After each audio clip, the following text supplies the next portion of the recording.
Hi guys, இந்த வீடியோவில் வந்து நம்ம என்ன பார்க்க போகிறோன்னா, நிறைய பேர் வந்து Mt-15 தான் ப்ரோ ஆச்சுன்ற மாதிரி கேட்டிருந்தீங்க. ஸோ Mt-15 ஒரு வீடியோ அங்கே பாருங்கள். நம்ம வண்டி வந்து சர்வீஸ் முடிஞ்சு போன வீடியோவில் பார்த்துருப்பீங்க. ஸோ அதுக்கப்புறமா அப்படியே கண்டினியூஸாக ஷூட் பண்ணுறேன்.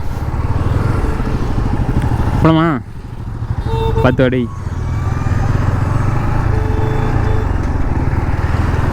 அதே தான் நிறைய பேர் வந்து எம்டியில் வீடியோ கேட்கறதுனால ஸோ எம்டியில் வந்து வீடியோ ஷூட் பண்ணுறேன்.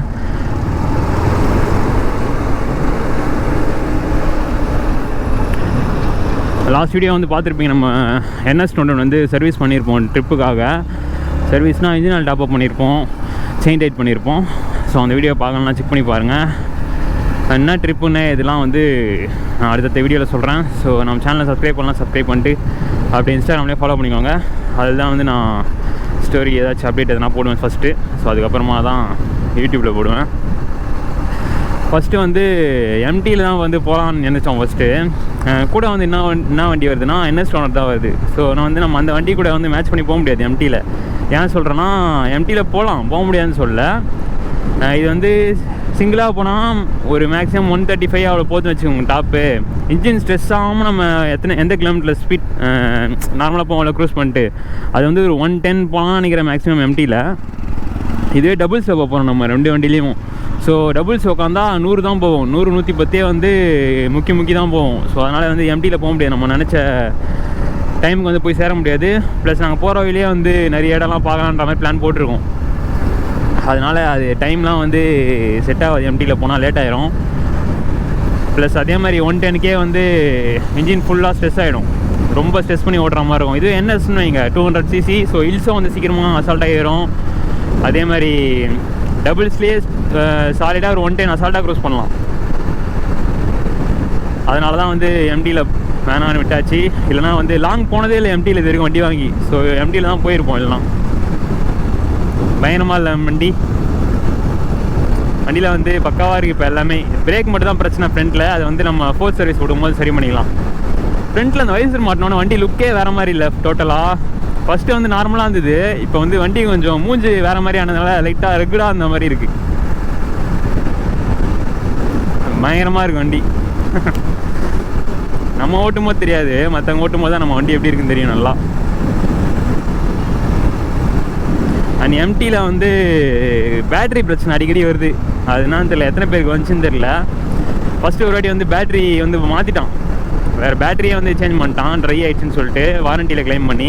ரெண்டாவது வாட்டி வந்து இப்போ லாஸ்ட்டாக ஒரு 2 வீக்ஸ் முன்னாடி வண்டி 1 இயர் ஆகுது. ஸோ வந்து அப்படியே வண்டிலாம் வாட்டர் வாஷ் பண்ணி அப்படியே விட்டான். ஓட்டவே இல்லை ரொம்ப நாளாக, ஒரு 3-4 நாள் ஓட்டலை. சரி, என் வண்டியில் வந்து இன்ஜின் ஆயில் கம்மியாக இருக்கிறதுனால நான் யூஸ் பண்ணல. இது எடுக்கலான்னு ஸ்டார்ட் பண்ணுறேன், வண்டி ஆனே ஆகலை. அப்புறமா ஷோரூமில் எடுத்துன்னு போய் கேட்டால் இன்ஜின் பேட்டரி தான் வந்து ட்ரெயின் ஆகிருக்கு. இது வந்து வாட்டர் வாஷ் பண்ணிட்டு ஓட்டாமல் விட்டதுனால தண்ணி கிண்ணி போட்டு எதாவது ஆயிடுச்சானான்னு தெரில. அப்புறமா ஷோரூமுக்கு போயிட்டு ப்ளூடூத் கனெக்ட் மட்டும் எடுத்துட்டாங்க போல். இப்போ ப்ளூடூத் கனெக்டே இல்லை இதில். அது அப்படியே இருந்தால் கூட இன்ஜின் வந்து பேட்டரி வந்து ட்ரெயின் ஆகும். அதனால் ப்ளூடூத் கனெக்ஷன் எடுத்துட்டாங்க, இப்போ இல்லை இதில். ஸோ அடிக்கடி ஓட்டினா அதான் சொன்னேன், நான் பேட்டரி இப்போதைக்கு மாற்றாத, இப்போ தான் மாற்றினேன். ஸோ வண்டி ஓட்டாமல் விட்றதுனால தான் அப்படி இருக்குது, நீ அடிக்கடி ஓட்டு எடுத்து சரியாயிடும் அப்படின்னு. இப்போதைக்கு எது பிரச்சனையும் வரல. ஆனால் எம்டியில் இந்த பேட்டரி இஷ்யூ இருக்குது, அடிக்கடி எல்லாருக்குமே வருது. என்னோடய ஃப்ரெண்டு கூட ஒருத்தன் வச்சுருக்கான், அவனும் அதே பிரச்சனை தான் சொன்னான், பேட்டரி இஷ்யூ வருதுன்னு. ஸோ அது என்னன்னு தெரில எதனாலன்னு. அண்ட் அதே மாதிரி வந்து வண்டியை முடிஞ்ச அளவு வந்து ஸ்டாக்காகவே வச்சுக்கோங்க. ஏன்னா இப்போ இண்டிகேட்டர் வந்து இவன் மாற்றிருக்கான், ஃப்ரண்ட்டில் பேக்கில் வந்து டெயில் அடி போட்டதுனால இண்டிகேட்டர் வந்து அதே போட முடியாதுன்றதால வேறு வாங்கினான். இது வந்து ரப்பர்லாம் வந்து ஒரு குவாலிட்டி தான் இருக்கும். நம்ம வந்து ஸ்டாக்கில் வர இண்டிகேட்டர்ஸ்லாம் நம்ம எவ்வளோ வேணால் டைட் வைக்கலாம். ஸோ அந்த ரப்பர் வந்து பிச்சுட்டு வராது. இது வந்து ஓவராக டைட் வச்சோன்னு வைங்க, அந்த இண்டிகேட்டர்லேருந்து ரப்பரே தனியாக கழிட்டு வந்துடுது, ஸ்க்ரூ தனியாக வந்துடுது, ரப்பர் தனியாக கழிட்டு வந்துடுது. ஸோ இண்டிகேட்டரே வந்து மாற்றி தான் ஆகணும். அது ஒரு பிரச்சனை. இப்போ 2வது இண்டிகேட்டர் போட்டிருக்காங்க பின்னாடி, அந்த மாதிரி ஓவராக டைட் வச்சு கழிண்டதுனால. ஸோ முடிஞ்ச அளவு வண்டியை ஸ்டாக்காகவே வச்சுக்கணும். வண்டி எப்படி இருந்தாலும் லைஃப் போவோம், ஏதாச்சும் ஒன்றா போவோம். ஸோ அப்போ வந்து நம்ம மாடிஃபை பண்ணிக்க வேண்டியது நம்மளுக்கு பிடிச்ச மாதிரி.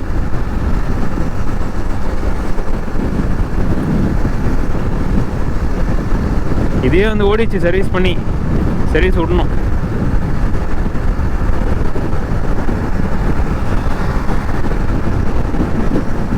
அண்ட் எந்த பிளேஸு எங்கே போகிறோன்னன்றதெல்லாம் வந்து நான் அடுத்த வீடியோவில் சொல்கிறேன். ஸோ மறக்காமல் சேனலை சப்ஸ்கிரைப் பண்ணிக்கோங்க, அப்போ தான் வந்து உங்களுக்கு தெரியும்.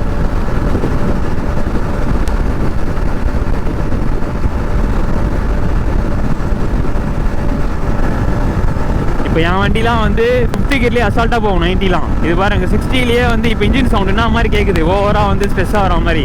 இதே டபுள்ஸில் போனோன்னா இதே 100க்குலாம் ரொம்ப சவுண்டு வரும். நம்ம எவ்வளோ தூரம் அந்த மாதிரி வந்து ஓட்ட முடியும் சொல்லுங்கள்? அவ்வளோ லாங்லாம் போனோன்னா அப் அண்ட் டவுன் சேர்த்து 1500 வருது. எவ்வளோ தூரம் நம்ம அதே ஸ்ட்ரெஸ்ஸில் ஓட்டுறது?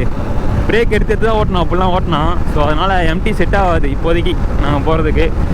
டைம் இருந்தது அப்படின்னா வந்து நம்ம 100லேயே பொறுமையாக ஊட்டின்னு போகலாம், பிரச்சனையே இல்லை. நாங்கள் போட்ட பிளான் படி பார்த்தா எம்டி வந்து செட் ஆகாது.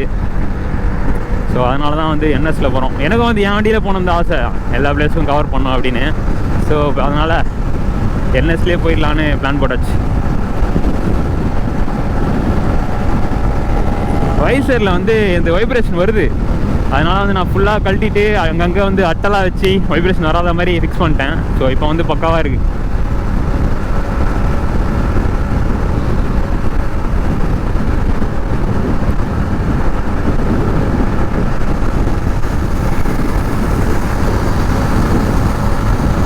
முருகோமா நான் லாஸ்ட்டாக ஓட்டினேன் 136 தான் போச்சு.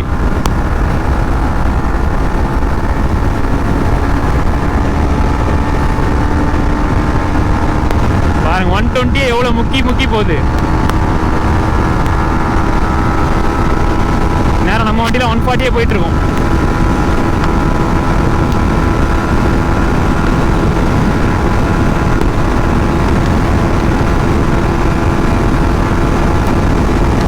இது மேலே ஏறாது, 136 தான் மேக்ஸிமம் போகுது.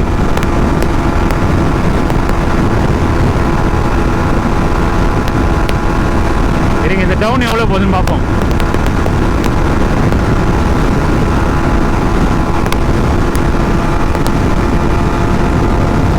$136, 137, அவ்வளோதான்.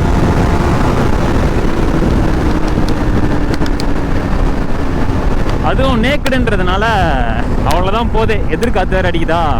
மேக்ஸிமம் 137 தான் போச்சு. 140 கூட தொடல இது வரைக்கும் இந்த வண்டி வாங்கி போவோம். ஆனால் 140 போவோம்.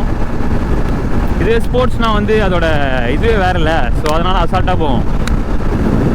நேக்குன்றதுனால எதிர்காத்து தடுத்து இதுக்கு மேலே ஏற மாட்டேன் இந்த வண்டியே. 155cc அவ்வளோதான் போவோம். நான் ஏன் வந்து எம்டி செட் ஆகுதுன்னு சொல்கிறேன்னா, டபுள்ஸில் வலிக்காது. நாங்கள் போகிற லாங்குக்கு அந்த டைமிங்க்கு ஏற்ற மாதிரி போக முடியாது. அப்பா சரியான வெயில் கேச்சுனா ஸ்லீவ் போட்டு வரலையா, எரியுது கையெல்லாம்.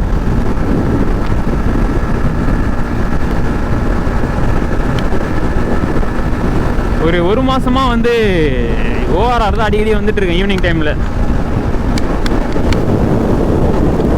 ஆர்டிஓ நடக்குது.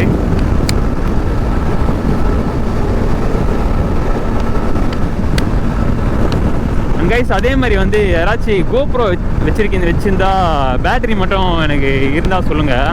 ஏன்னா நான் யூஸ் பண்ணுறது ஒரே ஒரு பேட்டரி தான். அது நான் வந்து எத்தனை வாட்டி சார்ஜ் பண்ணி கவர் பண்ண முடியும்னு சொல்லுங்கள். கஷ்டம்தான். ஃபோன் வேறு வருது. இவன் ஃபோன் பண்ணுறானான்னு தெரியலையே.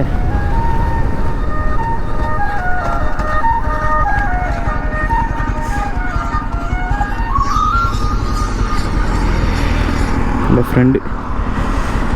ஸோ அதனால் வந்து இன்னொரு பேட்ரி இருந்தது அப்படின்னா நம்ம வந்து தைரியமாக பண்ணலாம். நிறைய பிளேஸ் வந்து கவர் பண்ணலாம் அசால்ட்டாக. இப்போ என்கிட்ட இருக்கிற ஒரு பேட்டரி வச்சுட்டு அப்பப்போ சார்ஜ் பண்ணி அது தலைவலி. கொஞ்சம் வேறு பேட்டரி ஒன்று வாங்கணும். பட்ஜெட் வந்து இப்போ இடியுது. ட்ரிப்புக்கு தான் இருக்குது கரெக்டாக. ட்ரிப்பு முடிஞ்சதுக்கப்புறமா தான் வாங்கணும். ஸோ பார்ப்போம். யாராச்சும் வந்து யூஸ் பண்ணாமல் வச்சுருந்தீங்கன்னா எனக்கு இன்ஸ்டாகிராம்லேயோ இல்லை கமெண்ட்ஸ்லேயோ சொல்லுங்கள். இங்கே நம்ம லோக்கல்லே சென்னையில் யாராச்சும்.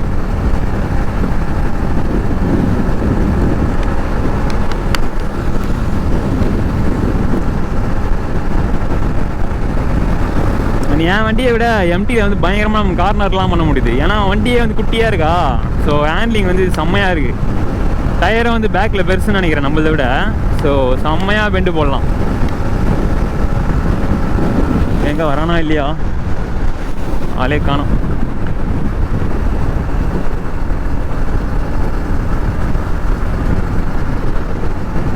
வீடியோவில் ஒன்றும் இல்லை பெருசாக.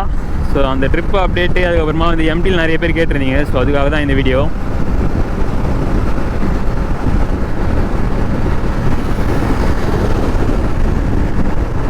அண்ட் எவ்வளோ ஓடி இருக்கு? 7842 ஓடி இருக்குது. ஆல்ரெடி லாஸ்ட்டாக எதில் பண்ணால் 4000 மேலே பண்ணான்னு நினைக்கிறேன். சர்வீஸ் விட விடணும். இன்னும் ஒரு 8000 மேலே கிராஸ் பண்ணிட்டா விட்டுற வேண்டியது தான். இது வரைக்கும் 2 சர்வீஸ் முடிஞ்சிருக்கு, 3rd விடணும்.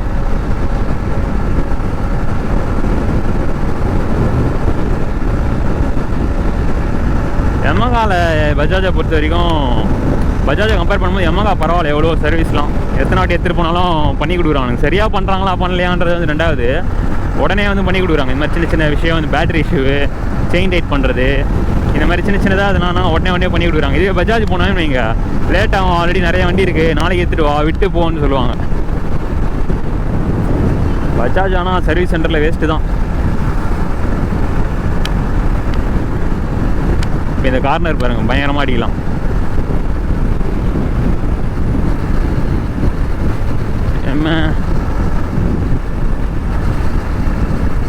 நம்ம ஓட்டுறத விட பின்னாடி இருந்து யாருன்னா கவர் பண்ணாங்க வைங்க, செம்மையாக தெரியும் எவ்வளோ பெண்டு போட்டிருக்கோன்னு.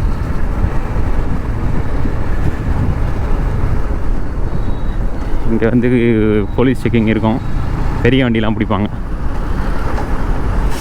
கை எரியுதே.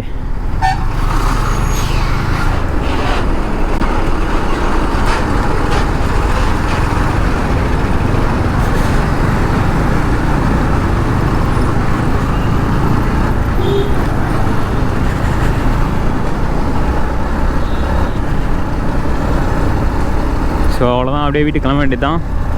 சரி, என் வண்டி 1 ஹவரில் முடியும்னு தெரிஞ்சிருந்தால் நான் அப்படியே இவனை வராமையே சொல்லியிருப்பேன். பட் பரவாயில்ல, வந்ததுனால தான் இப்போ எம்டியில் வீடியோ எடுக்க முடியுது. ஸோ எம்டியில் வீடியோ கேட்டிங்க, போட்டாச்சு. ஸோ இதோட வந்து ட்ரிப்புக்கு ரெடியாக வேண்டியதான். பொருள்லாம் வந்து சிலது வாங்க வேண்டியது இருக்குது, அதெல்லாம் வாங்கணும். ஸோ பார்ப்போம் இன்னும் எங்கே போகிறோம், எத்தனை கிலோமீட்ரு, என்னென்ன பிளேஸ்லாம் கவர் பண்ணுறோம், என்னென்ன பொருள்லாம் எடுத்துன்னு போகிறேன்றதெல்லாம் வந்து இந்த வாட்டி நான் கவர் பண்ணுறேன். எல்லாமே வந்து போடுறேன் ஒன்று ஒன்றா. சரி, ஓகே கைஸ், இந்த வீடியோ நான் இதோட எண்ட் பண்ணிக்கிறேன். இதோட வந்து அடுத்த வீடியோவில் பார்ப்போம்.